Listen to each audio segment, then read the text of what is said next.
казвам се Добър ден, казвам се Пламен. Разбрах, че предплатените карти на Viva.com имат срок на годност за ваучера, който си купуват.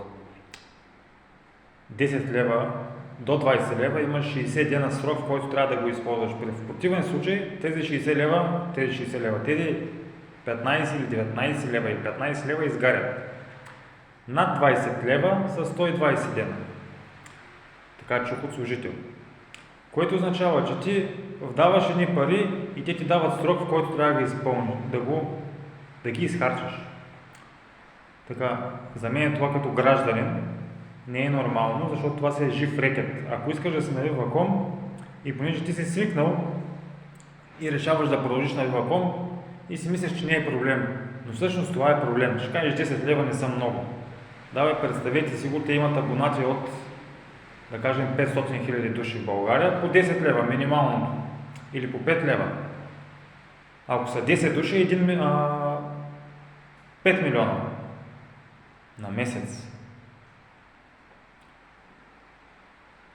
Ако са 5 лева, са 2 милиона и половина.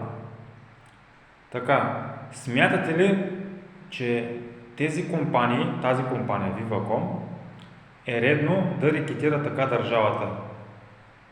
Аз лично не, затова смятам да подам оплакване в сайта на Viva.com и ако смятате, че това е редно и е правилно, което ще направя, може да последвате стъпката ми. Това е ваш избор. Смятам, че е време да спрем да позволявам да не рекетира доброволно. Това е. На сайта на Viva.com. Дано. На сайта на Viva.com.